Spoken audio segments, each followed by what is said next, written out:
Ladies and gentlemen, this past October, Vietnam was re-elected as a member of the United Nations Human Rights Council for the 2026-2028 term, securing the highest number of votes within the Asia-Pacific group. This is a source of great joy and pride for the country. At the same time, the achievement represents the highest level of recognition by the international community of the sound policies and guidelines of the Communist Party and State of Vietnam, as well as the country's historic accomplishment over the past 80 years since its independence and 40 years of national renewal under the đổi mới process, particularly in the promotion and protection of human rights. To gain deeper insights into the significance of this important milestone, as well as the expectations placed upon Vietnam in this new term, today we are honored to welcome two distinguished speakers, Ms. Pauline Tamesis, United Nations Resident Coordinator in Vietnam, Ambassador Mai Phan Dũng, Head of the Permanent Mission of Vietnam to the United Nations World Trade Organization and other international organizations in Geneva, Switzerland. We sincerely thank our two distinguished guests for joining us today's programs. First of all, could you please share your thought on Vietnam, the re-elections to the United Nations Human Rights Council for the 2026-2028 terms with an exceptionally high number of votes? And in your view, what key factors have contributed to the strong support for Vietnam from the international community? The very high level of support for Vietnam's re-election to the United Nations Human Rights Council for the 2026-2028 term is an important recognition by the international community. It reflects confidence in Vietnam's engagement with multilateral institutions, its constructive participation in the Human Rights Council's work, and its willingness to engage in dialogue on complex human rights issues. I believe there are many important factors that have contributed to this outcome. For one, Vietnam's active and responsible role during its previous term on the Council is a strong demonstration of its commitment. Vietnam's emphasis on cooperation and dialogue is noteworthy. More importantly for me, Vietnam's clear articulation of priorities that resonate with global concerns such as sustainable development, climate change, digital transformation, and the promotion of gender equality. Equally important is Vietnam's continued engagement with United Nations human rights mechanisms, including the Universal Periodic Review and its stated commitment to translating international obligations into national action, with a view to advancing equality, non-discrimination, and inclusive participation. At the same time, such strong support also carries expectations. Membership in the Council is not only an honor, but a responsibility to continue strengthening human rights protections at home, including by ensuring that all people, without discrimination, are able to participate meaningfully in public life and benefit equally from development, while also contributing constructively to collective efforts at the global level. Ambassador Mai Phan Dũng, could you share the key activities and notable initiatives undertaken by our missions during Vietnam the recent terms on the United Nations Human Rights Council? Thank you for your question. In Geneva, the engagement of our mission with the Human Rights Council has always been guided by one consistent direction: be constructive, be consistent, and keep the Council focused on solutions that improve people's lives.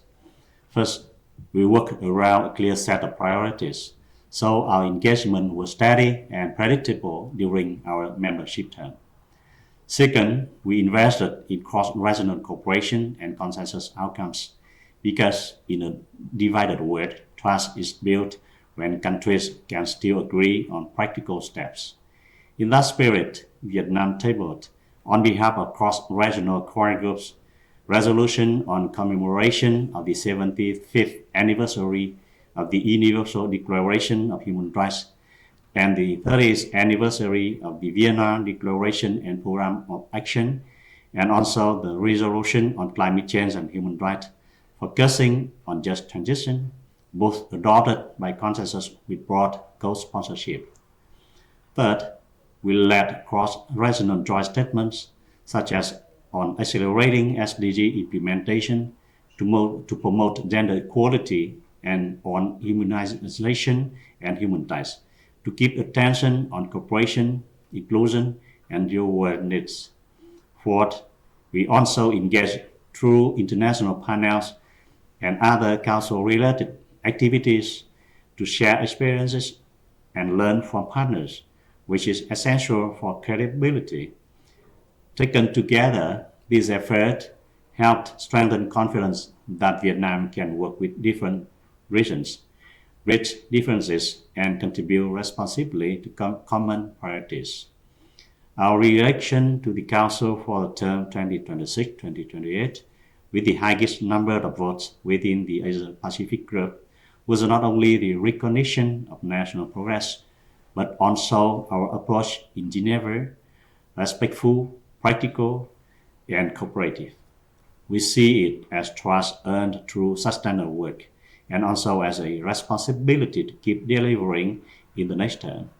We'll keep that same cooperative spirit, and we welcome partners to work with us on practical initiatives.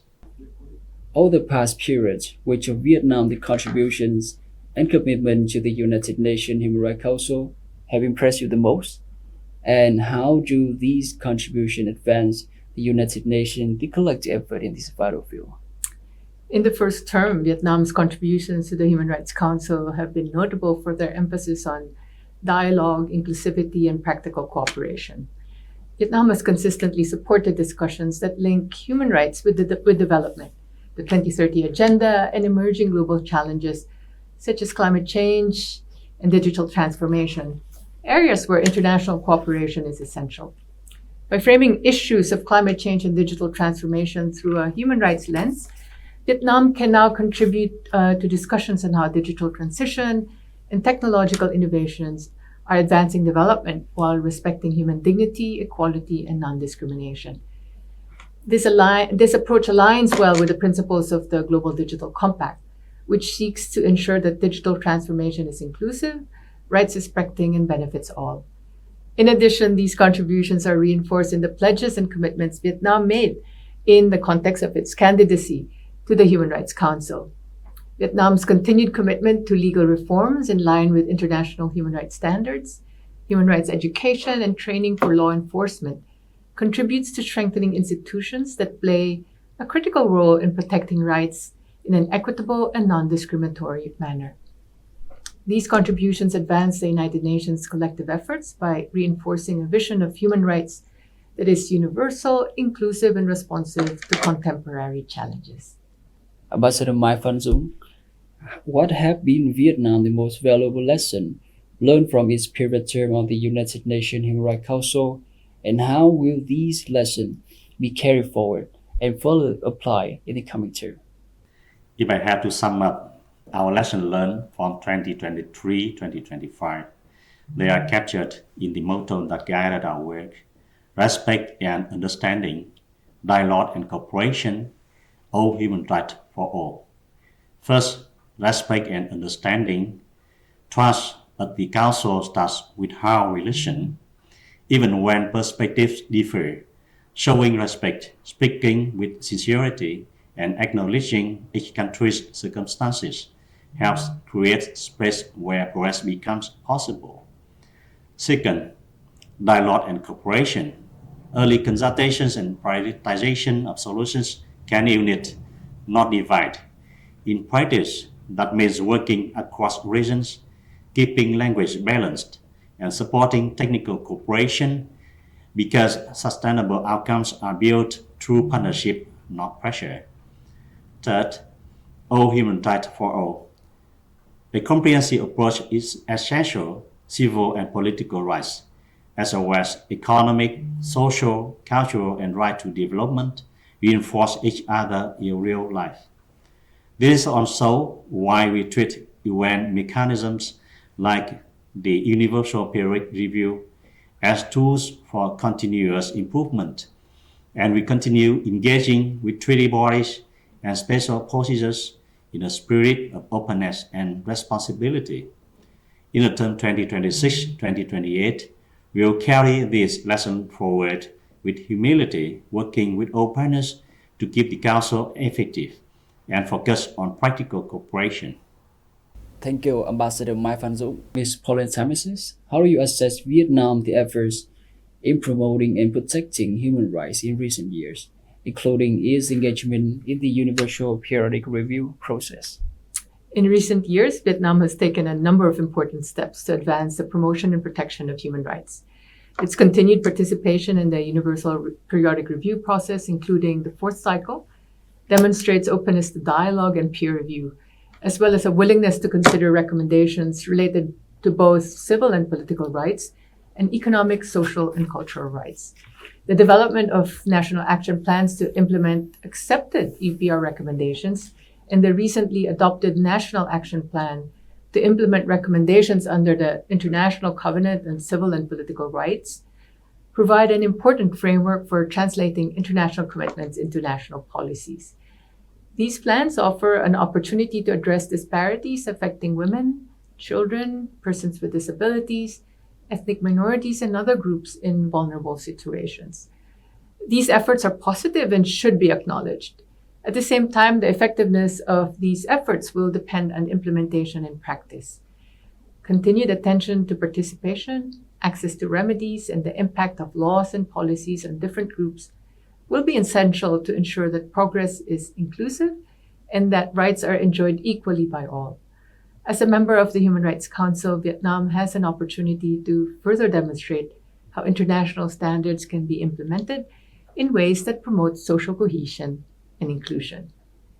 Ambassador Mai Phan Dũng, during the 2023-2025 term, Vietnam pursued 8 priorities areas. So could you share how these priorities will be carried forward and further advanced in the time ahead? This is a very practical question. These 8 priorities are our guiding direction going into the next term. Improving the Human Rights Council efficiency in tandem with the promotion of international law, addressing human rights in the context of climate change and digital transformation, combating violence and discrimination, strengthening protection for vulnerable groups, promoting gender equality, and advancing right to health with quality education and human rights education. With regard to the Council effectiveness and international law, we'll continue supporting approaches that make the Council more practical and outcome-oriented, reducing duplication, prioritizing dialogue, and encouraging technical cooperation where countries request support. Relating to the climate change and digital transformation, we will promote a balanced approach, protecting human rights during transition, sharing experiences, and working with partners so that no one is left behind, especially communities that are more exposed or have fewer resources. And on gender equality, vulnerable groups, combating violence and discrimination, and core social rights like health, work, and education will stay actively engaged with a clear preference for initiatives that are inclusive and capable of building broad consensus across regions. For us, the 8 priorities are commitment to contribute responsibly to shared global concerns in a spirit of respect and understanding, dialogue and cooperation, and all human rights for all. We look forward to working with all partners to translate these priorities into practical cooperation and shared progress. Ms. Pauline Tamesis, amid both opportunities and intertwined challenges, how can the United Nations further promote their cooperation with Vietnam in the time ahead to protect and advance human rights both within Vietnam and in contribution to regional and global efforts? Looking ahead, the United Nations can further strengthen cooperation with Vietnam through sustained dialogue, technical assistance, and partnerships that support inclusive and rights-based development. This includes supporting the effective implementation of Vietnam's human rights commitments under international treaties, the UPR, and its voluntary pledges for the 2026-2028 term, including the commitment to issue a voluntary UPR midterm report. There's also a strong potential for deeper collaboration in areas highlighted in Vietnam's new pledges to the Human Rights Council, such as women's leadership and the Women, Peace and Security Agenda, human rights education, digital rights, including child protection online, and the human rights dimensions of climate change and digital transformation. In this context, collaboration aligned with the Global Digital Compact can help ensure that digital transformation in Vietnam promotes equality, protects children online, and avoids new form of exclusion or discrimination. These are issues of global relevance where Vietnam's experiences can contribute to regional and international discussions while benefiting from international good practice. This approach is aligned with Vietnam's commitments made in the context of its Human Rights Council candidacy to promote dialogue, cooperation, tolerance, and mutual understanding with countries, international partners, and relevant stakeholders in support of the realization of all human rights for all. More broadly, cooperation between the United Nations and Vietnam can continue to emphasize participation, transparency, and inclusion. And Vietnam's re-election to the Human Rights Council offers a valuable opportunity to deepen this partnership, strengthen human rights protection at home, while contributing constructively to regional and global efforts to advance equality, non-discrimination, and human dignity for all. Ambassador Mai Phan Dũng, could you please share Vietnam's readiness on the new term to the United Nations Human Rights Council? And from these important milestones, could you also convey a broad message about Vietnam's multilateral diplomacy, as well as its consistent commitment to the protection and promotion of human rights? Readiness means continuity and seriousness. We are not starting the membership term 2026-2028 from zero. We are building on experience from previous terms, and we have strengthened coordination so that our engagement in Geneva remains timely, consistent, and focused. On the broader message, Vietnam's multilateral diplomacy is about being a reliable and responsible partner. We believe multilateralism is essential, especially now when climate impacts public health, inequality, and digital space create challenges that no country can solve alone. And our human rights message is consistent. Human rights are universal, but implementation must be practical and grounded in people's lives. That is why we focus on rights that are closest to people's daily lives: health and healthcare, education, and decent work, to name some. Because effective implementation is what ultimately makes human rights real. Internationally, we continue to engage constructively with UN mechanisms. We are party to 7 of the 9 core human rights treaties and have ratified 25 ILO conventions. So, re-election to the Human Rights Council for the term 2026-2028 is both an honor and a responsibility, and we intend to earn that trust through constructive work. We'll continue working with all partners so that all human rights for all is advanced through genuine dialogue and cooperation. Thank you, Ambassador, for your sharing. Finally, on the occasion of Human Rights Days, may I invite both of our distinguished speakers to share the key message you wish to emphasize on human rights, as well as your hopes and aspirations for a better world, one to which Vietnam will continue to contribute positively and responsibly. First, I want to hear your opinion from Ms. Pauline Tamesis. This year's International Human Rights Day reminds us that human rights are essentials for our everyday life. I'd like to wish everyone fruitful fulfillment of human rights as part of their everyday living in Vietnam, for prosperity, for peace, and harmony and good life. Thank you. Ambassador Mai Phan Dũng, do you have any conclusion to the viewer today? Human Rights Day is a reminder that human rights are universal aspiration and common values of humanity, and they are best protected when countries choose dialogue over confrontation and cooperation over division.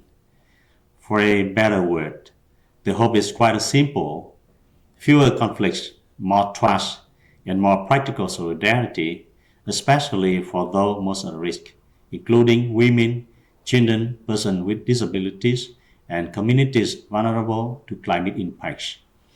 This is also why Vietnam has supported work at the Council linking human rights to real global challenges, including the consensus approach reflected in resolutions such as Resolution on Commemoration of the 75th anniversary of the Universal Declaration of Human Rights and the 30th anniversary of the Vienna Declaration and Program of Action, and Resolution on Climate Change and Human Rights, focusing on just transition. And finally, being elected to serve the Human Rights Council is not a trophy, it is a profound responsibility. Vietnam will continue to contribute in the spirit we have consistently advocated: respect and understanding, dialogue and cooperation, and ensuring all human rights for all. Thank you, Ms. Pauline Tamesis, and thank you, Ms. Ambassador Mai Phan Dũng, for joining today's programs. Distinguished viewers, through the insightful analysis shared by our two distinguished experts, we have gained a deeper understanding of the significance in Vietnam the re-election as a member of the United Nations Human Rights Council for the 2026-2028 terms, as well as the expectation of the international community regarding Vietnam the important role. We have also seen clearly Vietnam the consistent and principled approach to the promotion and protection of human rights. We would like to express our sincere appreciation to our two distinguished guests for joining us on today's program. Thank you very much for your attention. Goodbye, and we look forward to see you again.